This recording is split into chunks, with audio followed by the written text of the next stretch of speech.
মোহতারাম হাজিরিন, বলছিলাম নবী আমার মেরাজে গিয়ে যখন জাহান্নাম পরিদর্শন করেছেন, অনেকগুলো শাস্তি দেখতে পেয়েছিলেন।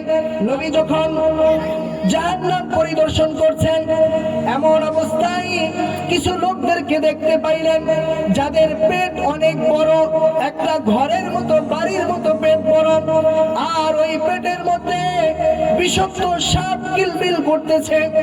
এমন সময় নবী করিম সাল্লাল্লাহু আলাইহি ওয়াসাল্লাম জিবরাইল আমিনকে জিজ্ঞাসা করলেন, ও জিবরাইল, একে এই শাস্তি কেন দেওয়া হলো? আল্লাহর নবী প্রশ্নের উত্তরে জিবরাইল বললেন, ইয়া রাসূলুল্লাহ, একে এই শাস্তি দেওয়া হয়েছে এজন্য সে দুনিয়াতে থাকা অবস্থায় সুদ খাইতো, সে সুদ করছিল, এজন্য তাকে এই শাস্তি দেওয়া হয়েছে। তার পেটটা ভীষণ বড় হয়েছে এবং তার পেটে বিষাক্ত সাপ কিলমিল করতেছে আর সে ছটফট করতেছে। বলেন নাউযুবিল্লাহ।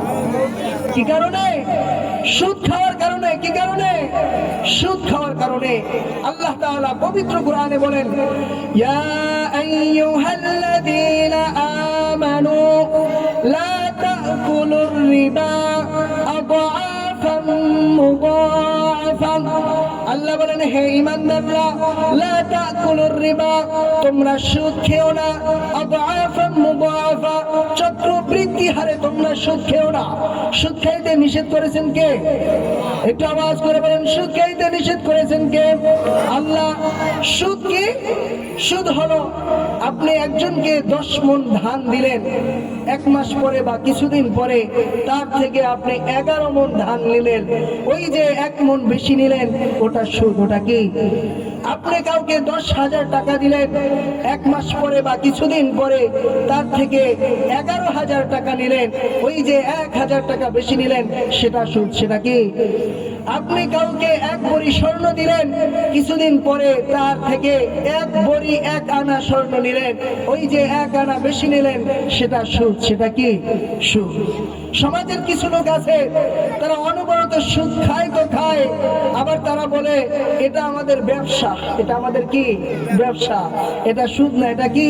ব্যবসা। এটা কি? মুনাফা। বলে কি বলে না? অথচ আল্লাহ বলেন, আহাল্লাল্লাহুল বাইআ ওয়া হাররামার রিবা, আমি ব্যবসাকে হালাল করেছি আর সুদকে হারাম করেছি। আল্লাহ কি বলেন? সুদকে আমি হারাম করেছি, আর সে বলে যে ব্যবসা আর সুদ এক জিনিস। বলেন নাউযুবিল্লাহ। ব্যবসা আর সুদ এক জিনিস হতে পারে? হতে পারে না। ব্যবসায়ের মধ্যে আপনি ব্যবসা করবেন, এখানে আপনার লাভও হতে পারে, লসও হতে পারে। লভ্যাংশটা যেমন আপনার থাকে, লস হইলেও লসের ভাগটা কি আপনারই থাকে। কিন্তু সুদ যারা খায়, সুদ যারা নেয়, তারা কি আপনার লসের ভাগ নেয় নাকি বৃদ্ধিটাই নেয়? খালি বেশি নেয়, ঠিক কিনা? তাহলে বলেন, ব্যবসা আর সুদ কি এক জিনিস হলো? হলো না। ব্যবসার মধ্যে শ্রম আছে, মেধা খাটাইতে হয়, সময় দিতে হয়, কিন্তু সুদের মধ্যে এগুলো আছে।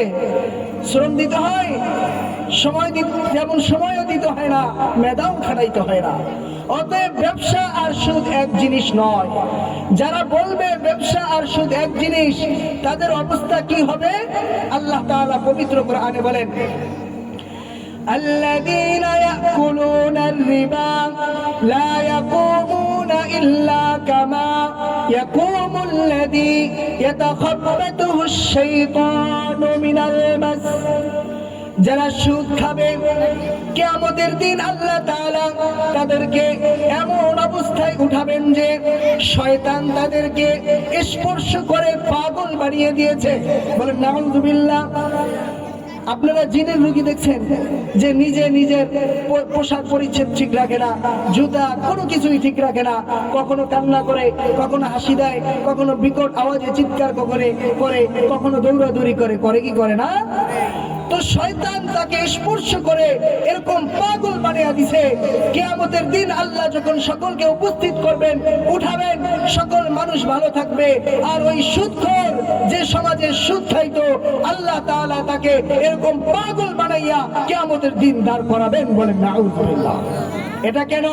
কারণ হলো তারা বলতো যে ব্যবসা আর সুদ একই জিনিস। যালিকা বিআন্নাহুম ক্বালু ইন্নামাল বাইউ মিসলুর রিবা, তারা বলতো ব্যবসা তো সুদের ন্যায়, এজন্য তাদেরকে শাস্তি দেওয়া হবে। অথচ আল্লাহ বলেছেন আহাল্লাল্লাহুল বাই'a ওয়া হাররামার রিবা, আল্লাহ বলেন আমি ব্যবসাকে হালাল করেছি আর সুদকে কি করেছি? হারাম করেছি।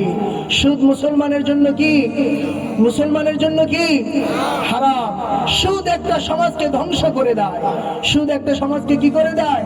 ধ্বংস করে দেয়।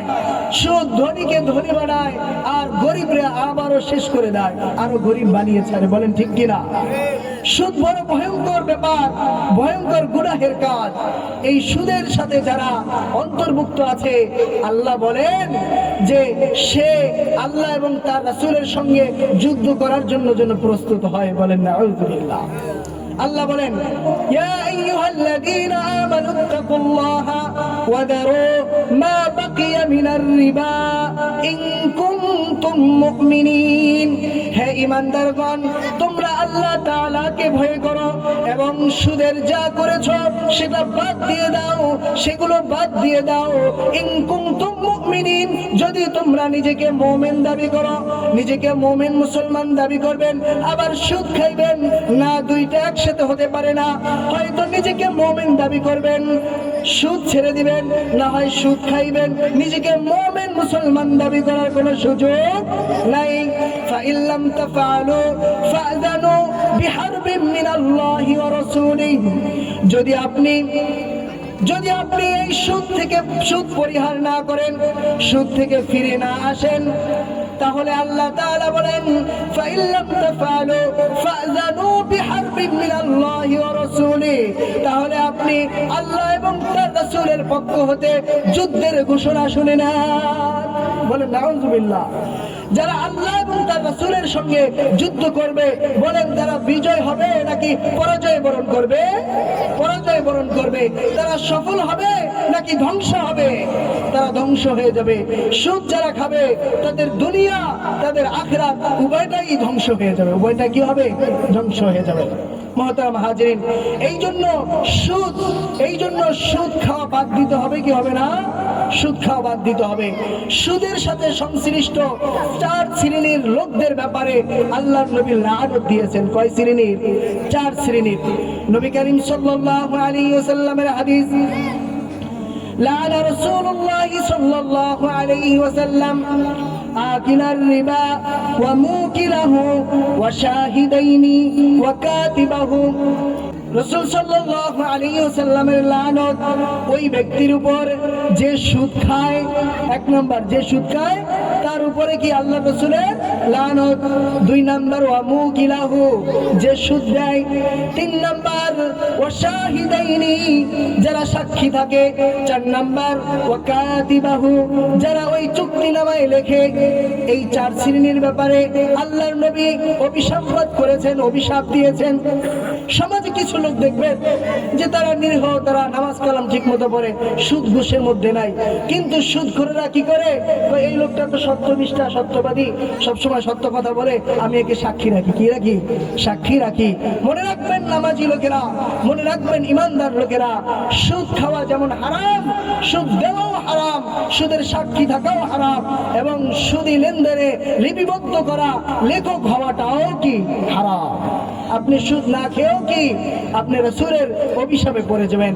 এই জন্য সুদের কাছেও যাওয়া যাবে না, সুদ খাওয়াও যাবে না, দেওয়াও যাবে না, সাক্ষী থাকাও যাবে না, সুদের লেখক হওয়াও যাবে না। ইবনে মাজাহ শরীফের 2274 নম্বর হাদিস। এই হাদিসে আল্লাহর নবী সাল্লাল্লাহু আলাইহি ওয়াসাল্লাম বলেন, আর রিবা 70 হুবান, রিবা মানে সুদের 70টা পাপের দরজা রয়েছে। একজন সুদখোরের 70টা গুনাহ হয়। কয়টা গুনাহ হয়? 70টা গুনাহ হয়। এই 70টা গুনাহের মধ্যে সবচেয়ে নিম্নমানের যেই গুনাহটা, সবচেয়ে ছোট যেই গুনাহটা, সেটা কত ভয়ঙ্কর শুনেন। নবী বলেন, আইসারুহা আইয়ানকিহার রাজুলু উম্মাহু, এই সুদখোরের 70 গুনার মধ্যে সবচেয়ে ছোট গুনাহ, সবচেয়ে নিম্ন গুনাহ হলো সে যেন তার মায়ের সঙ্গে জিনা করলো। বলেন নাউযুবিল্লাহ। আমি চিন্তা করি সুদ খাওয়ার যদি 70টা গুনাহের মধ্যে সবচেয়ে ছোট গুনাহটাই এত ভয়ঙ্কর হয়, না জানি বাকিগুলো আরো কত ভয়ঙ্কর। এই জন্য ভাই আমার, এই জন্য মহল্লাবাসী, এলাকাবাসী যারা এই সুদের সাথে সংশ্লিষ্ট আছেন, আমি আপনাদেরকে অনুরোধ করে বলবো এই কারবার থেকে ফিরে আসেন, এই কারবার থেকে ফিরে আসেন। আপনি কি পারবেন জাহান্নামে যেতে? আপনি কি পারবেন আপনার পেটের মধ্যে বিষাক্ত সাপ নিতে? আপনি কি পারবেন আল্লাহ এবং তার রাসূলের সঙ্গে যুদ্ধ করতে? আপনি কি পারবেন এই শাস্তিগুলো ভোগ করতে? না, পারবেন না। এই জন্য সকলকে আমি অনুরোধ করে বলবো সুদ থেকে বিরত থাকেন।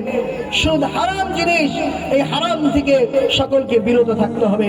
আমরা সকলেই দোয়া করি আল্লাহ তাআলা যেন এই সুদী কারবারের সাথে সম্পৃক্ত থাকা অবস্থায় কারো মৃত্যু না দেয়। বলেন আমিন। যারা আমাদের এই মাইকের আওয়াজ পেয়েছেন, আজকের এই উপদেশ শুনেছেন, আল্লাহর কোরআনের বাণী শুনেছেন, আজ থেকে নিয়ত করেন যে সুদ খাবেন না।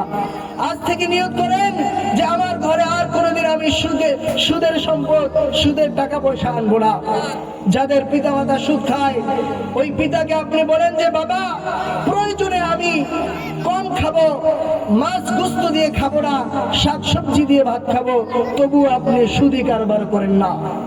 যাদের স্বামী সুদ খায়, স্ত্রীরা স্বামীকে বলে দিবেন স্বামী আমার, প্রয়োজনে আমি বছরে 1 খান কাপড় দিয়ে বছর চালিয়ে নিব, খুব বেশি ভালোভাবে চলাফেরা খাওয়া দাওয়ার দরকার নাই, তবু আপনি সুদের কারবার বন্ধ করে দেন। কারণ দুনিয়ার সুখের চেয়ে পরকালের সুখ অনেক বেশি, দুনিয়ার শাস্তির চেয়ে পরকালের শাস্তি অনেক ভয়ঙ্কর। এই ভয়ঙ্কর শাস্তি থেকে বাঁচার দরকার আছে কি নাই? বাঁচার দরকার আছে কি নাই?